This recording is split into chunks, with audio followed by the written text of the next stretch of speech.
Welcome to Views from the Pews at the Church of the Presentation here in Upper Saddle River, New Jersey. I'm your host, Rich Lamb.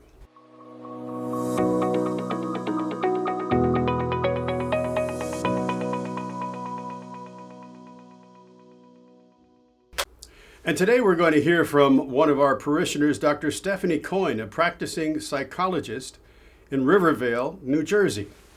Welcome. Thank you. It's nice to have you here. First, let me just ask you, how did you end up at Church of the Presentation? What brought you here? It was a bit of a journey.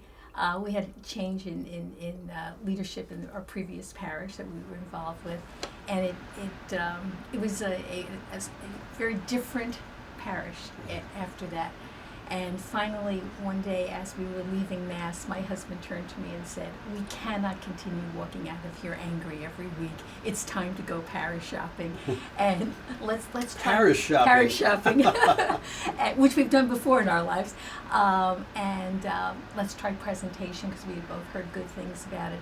And we walked in here, and it was like a breath of fresh air. It was welcoming, challenging in a very positive way.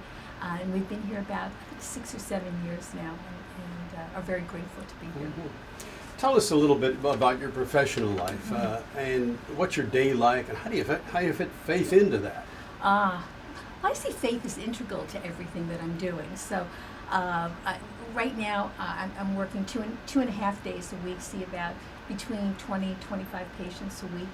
Work a lot with people in my age group, Medicare people, as well as some younger people. And I've been working from home for the last 2 years, which has been very different.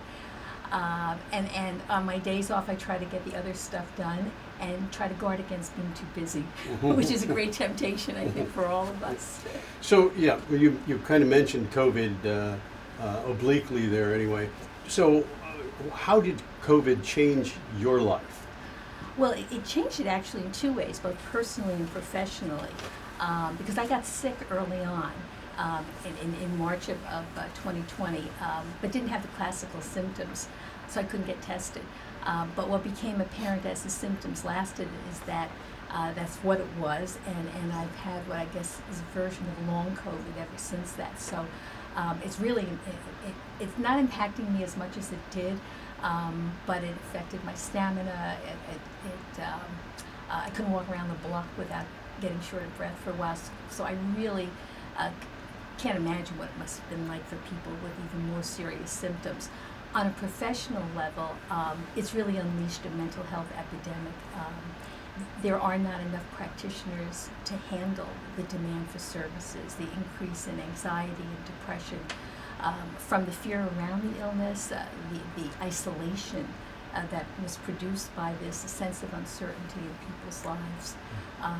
So I've been doing private practice for about 30 years now. It's the busiest I've ever been. So is that resolving now, or is it just continuing on? And what do you suggest if somebody faces, depression or whatever the symptoms you talked about? What should they do? Well, they should try to find somebody to talk to. It's becoming increasingly difficult. I have a list, for example, of 10 people that I refer to when I don't have any room. Every one of them is full now, so I've got to scurry to find people, find someone for people when they call. In the meantime, what people should do, I think, is talk to friends. The isolation, I think, has been a critical part of this, the lack of social interaction, and find that support there. Meditation is helpful, mindfulness types of things are helpful. Talk to your family doctor. Doctors often have a list of referrals of mental health practitioners as well. Some people in the modern day see a division, science here, religion there. Tell us about that. Will faith help people here? And also, what about that perceived division between science and faith? I think it can be very helpful. I know it's helpful to me. A psychologist training is very heavy in science. About a third of our coursework is in research and in scientific methods. I don't see any division between it. It's to some extent we're talking about different things than faith does, and other ways we really join together. So I think one can enhance the other. I think of Albert Einstein saying, how can one look at the universe and not be filled with a sense of awe? And God doesn't play games with the universe. And that sense of awe is very critical in my own faith, to tell you the truth, as I've gotten older in particular. Dr. Coyne, we are here in Lent, and is there a benefit to the mind in constraining our impulses to do things that, maybe not actually immediately harmful to your health or whatever, but is there a benefit to that sort of discipline? I think there is. I think it's a benefit to our whole functioning as a person. I tend to not make a division between mind and body, because my work has shown me that mind and body are so intricately intertwined. But there is a benefit. There's benefit to prayer, for example. Certainly spiritual benefits, the spiritual lifeline. But the act of prayer, and particularly meditative prayer, is soothing to the body and comforting to the body, calms the body down, centers us, which I think is so very important to mental health as well as spiritual health. Our pastor, Father Bob Stagg, calls the altar the best table in town. He uses that expression often. Has that table in the Mass had an impact on your life? Oh, very much so. And I think I realized it more during the pandemic, when we couldn't come here, so we'd watch at home, and it was comforting. It was so good to have that. But the first time we came back was an incredibly moving experience for me.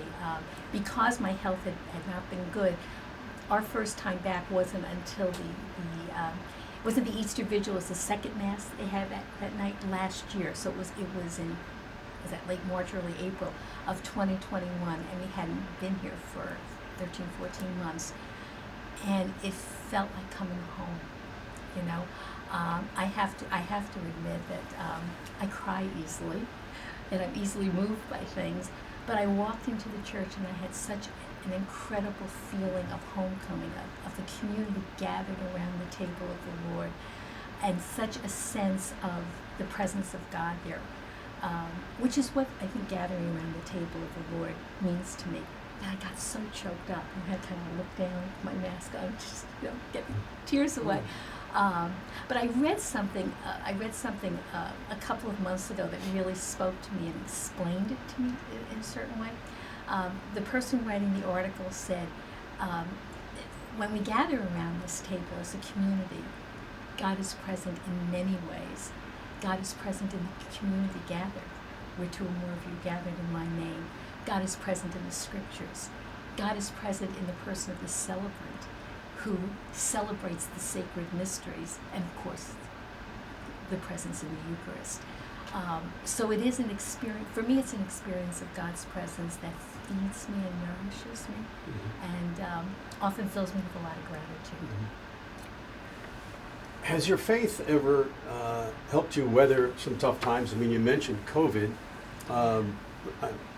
Did you find yourself praying more at that time? Yes. Well, tell us about it. Yeah. My symptoms weren't strong enough to go to the hospital, so I was home most of the time. But as the respiratory issues increased, there were nights when I would lie there thinking, am I going to be here tomorrow morning? Kind of thing. And I got really anxious with that. And so, I really prayed and put my trust in God. And the first thought in the morning when I woke up is, thank you for being here. It also helped with. I'm thinking of the period of time when my mother was very ill, and when she died, I was with her when she died, holding her, and it was an incredible moment for me. Probably one of the most sacred moments in my life. At the moment of her death, when she took her last breath, I knew that she had taken her last breath at that point. And it was one of the most holy moments in my life. There was such a sense that she had gone to a better place, that she was now at peace, that the journey was complete. And it really helped me at that time also. And do you have confidence you'll see her on the other side? Yes. I got questions too, I think faith without questions isn't really alive, the good times are when I feel so certain of it. But there are times, of course, when doubts creep in. Well, what do we think of Thomas, don't we? That's right. Yes. Right? And who was it who said, "Lord, I believe, help my unbelief"? It's a great prayer. It really is. Yeah. Really is. Well, listen, I just want to thank you again, Dr. Stephanie Coyne, for letting us in on your thinking here on Views from the Pews at the Church of the Presentation here in Upper Saddle River, New Jersey. To our viewers, see you next time.